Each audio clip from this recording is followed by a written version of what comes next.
Fellow YouTubers, this is a shot of whiskey, and I decided that for today's video I'm going to sit the fuck down because I don't want to walk while I read something. In fact, I might just do this on a regular basis. I mean, I got a nice spot, the lighting is decent, I can use my lap as a tabletop so that way I'm not holding it and constantly fighting the weather or whatever, which, by the way, this is sheltered, so no rain. At least, most likely no rain. I mean, this is the Pacific Northwest. So, what I have here is something that was posted on Thought Catalog about 3.5 years ago.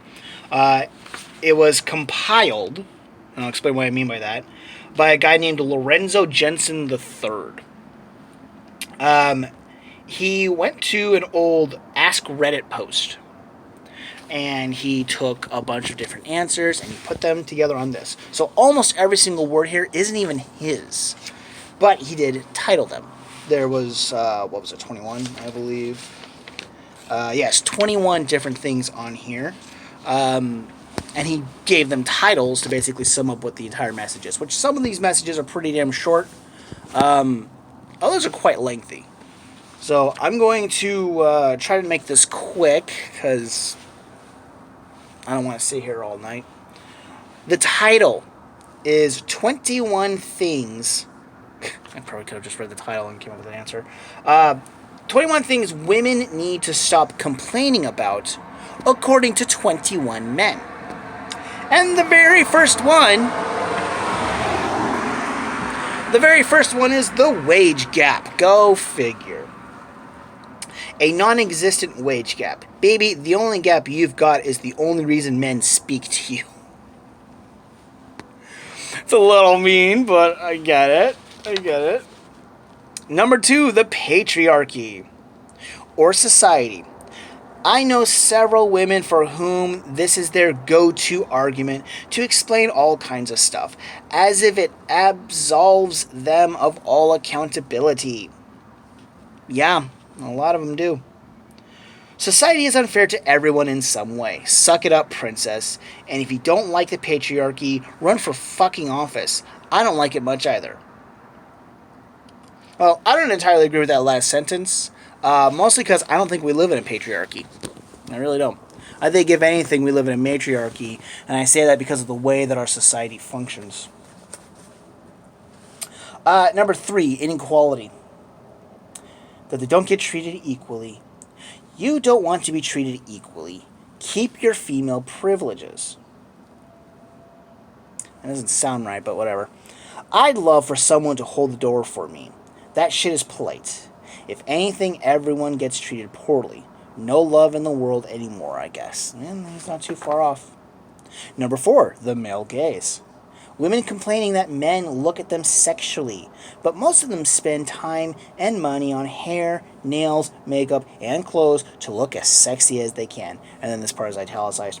Yes, this outfit makes my boobs jump out at you, but you should be looking at my eyes, you perv. And it's a fair point. And it's not like these women don't understand that concept. Most men love tits. And even the ones that are more into asses, we're still going to look. Number 5. Their periods. I don't think that it's unjustifiably... Okay. I don't think that it's unjustifiably, but many women...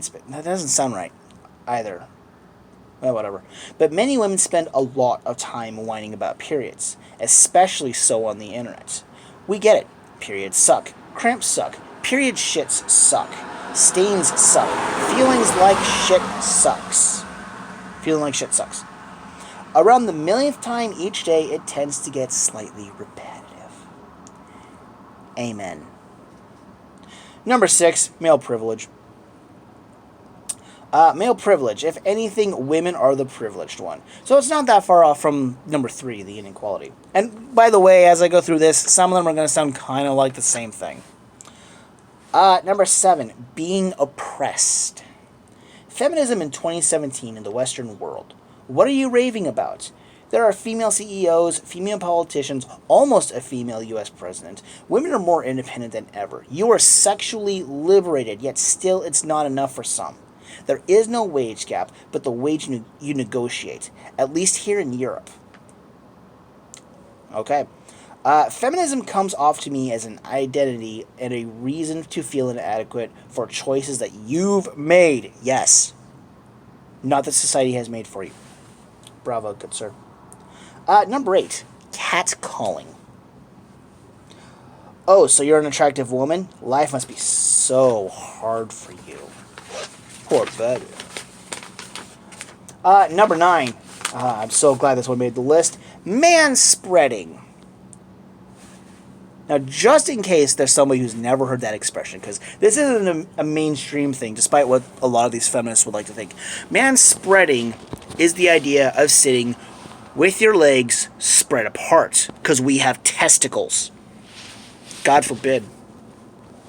And among other reasons. Our hips are shaped differently, it's more comfortable. And it's not like women don't do that too, or some other variant. Alright, so, what did the actual poster say? Manspreading. It's very uncomfortable for us to sit with our legs together, and you'll never know that. Plus, don't act like you guys never use extra seats for purses and shopping bags. Thank you! Oh, by the way, just to add an extra emphasis, this is mostly an issue for people who ride on public transportation or sit anywhere where other people might be sitting. Like this bench. Let's see here. If that's honestly one of the worst things about men, then that tells me we're pretty good in life. Yep. Number 10, cheating. If a man cheats on a woman, he's a piece of shit. If a woman cheats on a man, it's because the man is a piece of shit that can't attend to his woman's needs. Yeah, that's exactly the mindset of a woman. Number 11, childbirth. That they bear children. It's easier now than ever. Imagine giving... I love this line. This is great. Imagine giving birth in a grass hut with some guy ready to kill it if it comes out a demon or some shit.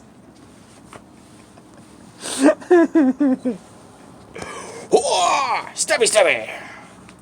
So, but yeah, and that's kind of another thing. If childbirth is really so absolutely terrible, why do you want to go through it again? Number 12, being held down.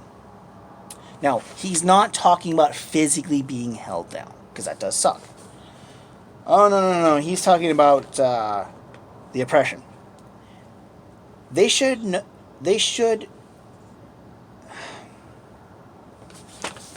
Why do people not know how to type?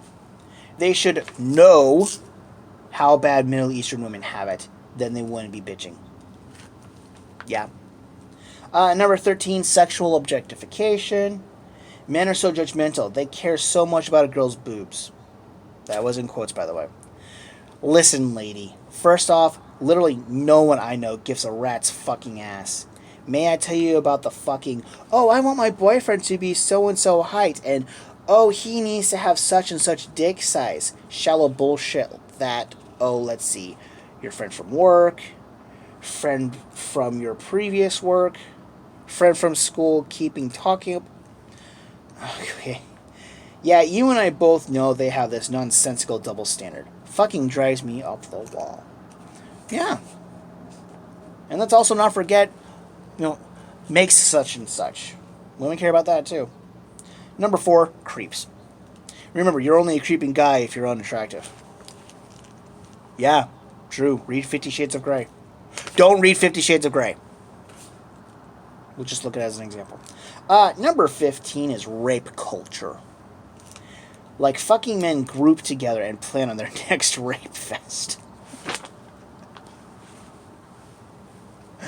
Oh, wow. Yeah, I've never really thought about it like that. But for as many times as I've read this, I still find that idea funny. But yeah, I mean, the entire concept of rape culture is stupid. We don't live in a society where it's encouraged to rape, or where rape is seen as a good thing. We condemn it. It's against the law. The only real issue that these dumb women have, not to say all women are dumb, just the ones who are stupid enough to think we live in a rape culture. The only reason that they think that is because, yeah, sometimes guys get away with it. Sometimes guys aren't the ones who are guilty of it and are found not guilty because they didn't fucking do it. But, yeah, that doesn't mean we live in a rape culture. We live in a society. Number 16, how it's a man's world. Yeah. It's a rich person's world, according to the person who wrote this, which is a very good point. Different genders, sexualities, cultures, and races suffer differently. I think that's the same car I just saw go by a few minutes ago. Anyways, and races suffer differently under the rich. Yeah. And all races have their rich. So it's not a case of sex or race for that matter. It's just about wealth. Number 17, that there are no good men left. Yes. So you see, something that they've been bitching about for years. And what the person actually posted on Reddit says is kind of one way to put it, but there's more that I would put too. But there are no good men left. What am I, chop-liver? Yeah, there's a lot of us. We either just don't want to put up with your BS, or you won't give us the time of day because we don't meet one of your many stupid criteria. Number 18, and this one actually has quite a bit that was taken from the post. How the dating scene is biased against them. It's biased against women, apparently. Women are basically everything when it comes to dating, going out, etc. Here's what it's like for each gender. And this person gives a list. A woman decides to go into a bar or club. She's essentially a VIP just because of her gender and will most likely get free drinks and or get to skip the queue due to ladies' night naturally.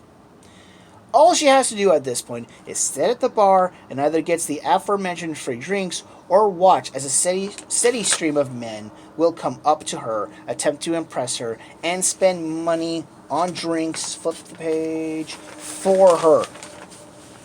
Yeah. We guys don't have women buying us drinks, at least very, very rarely.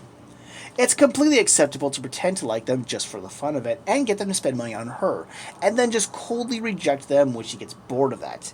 If the man continues to try and talk to them beyond this point, or if he comes off too strong or honestly just dresses incorrectly or isn't attractive enough for her, he is rapey and creepy. And the next example it gives. Despite having it so easy, you'll find a lot of women saying how it's so hard being a woman. I have to put up with lots of gross guys trying to buy me drinks. And he puts on a smiley face. Now let's see how it is for guys. A guy decides to go to a bar or a club. He has to wait in line like other men and has to buy his own drinks. And he actually writes gasp in there, that's why I did that. He has to constantly find the courage to approach women himself instead of them coming to him, and is expected to do this time and time again and just pick himself back up and soldier on if he's coldly rejected.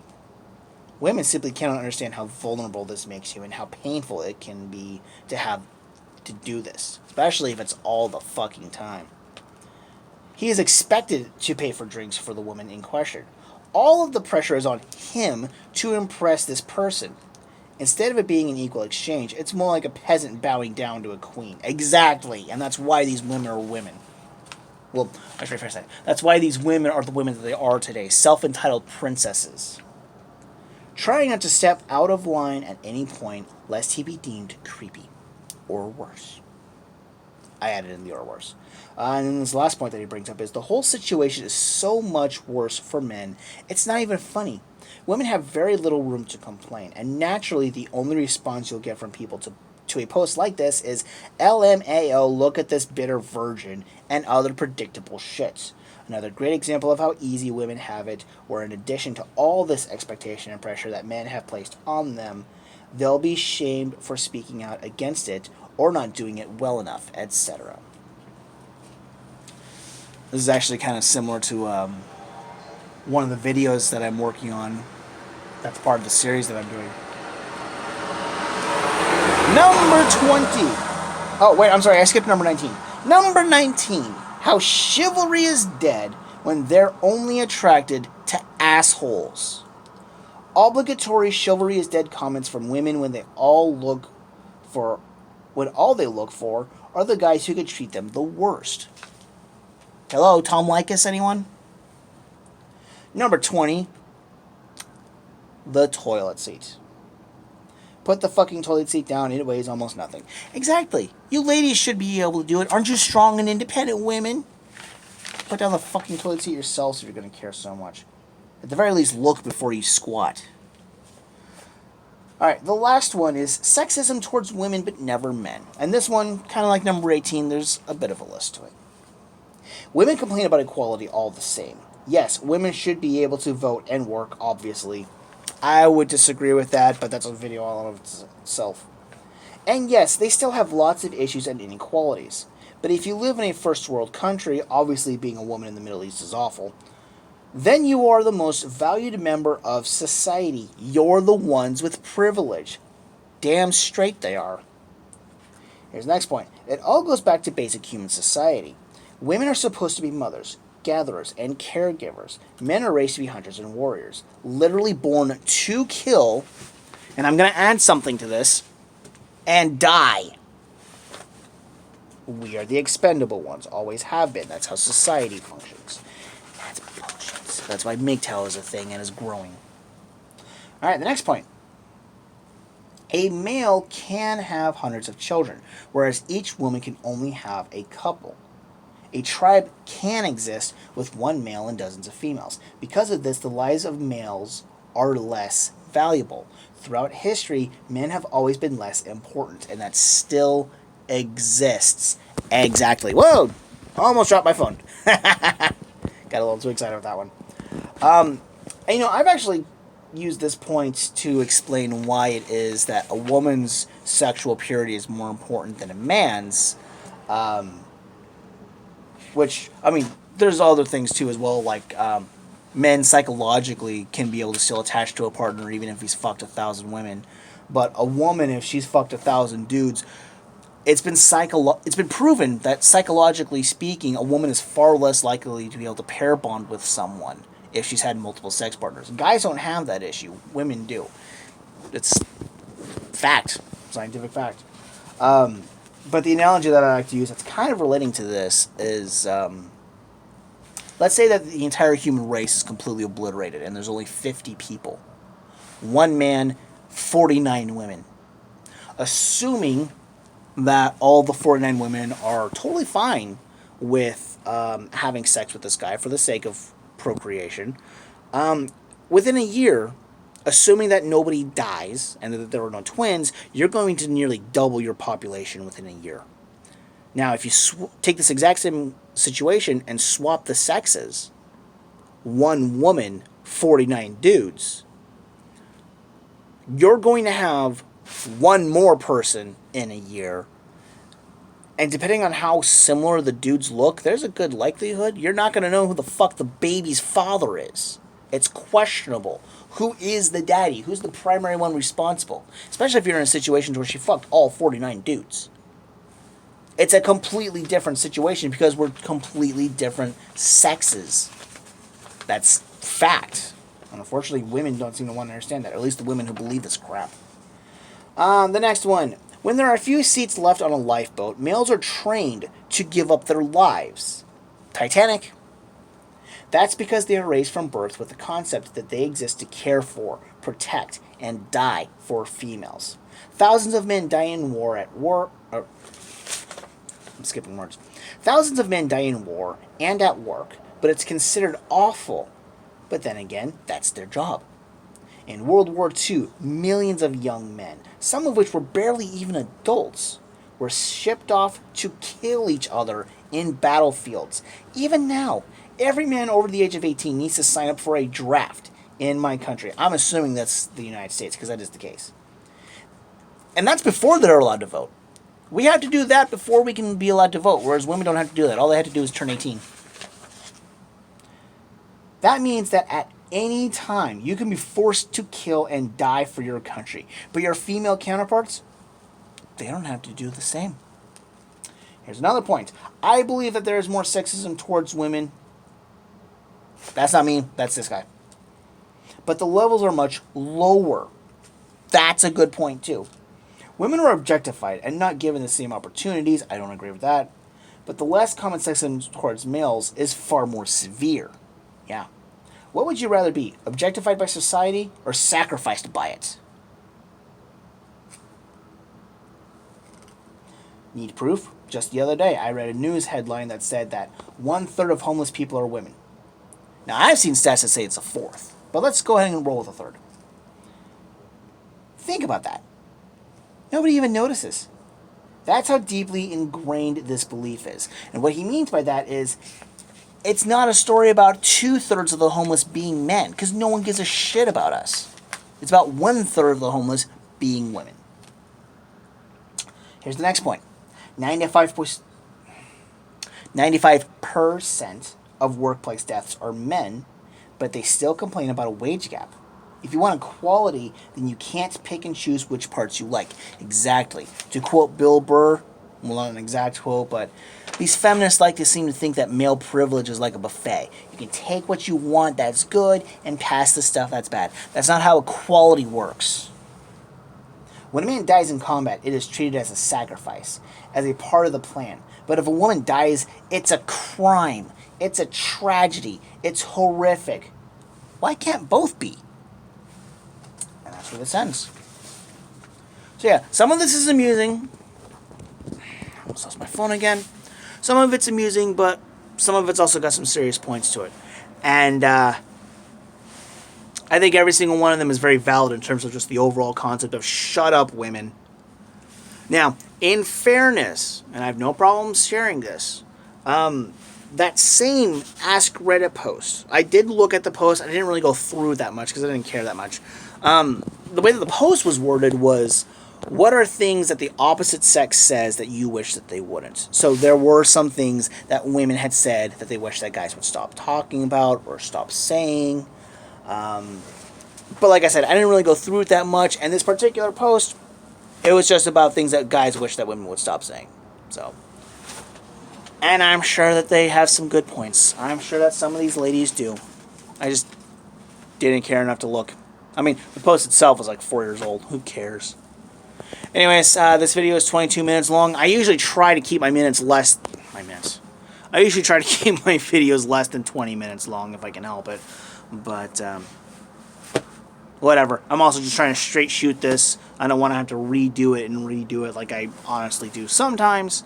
So yeah. Anyways, peace out, everyone. I hope to have another video out here by the end of the week.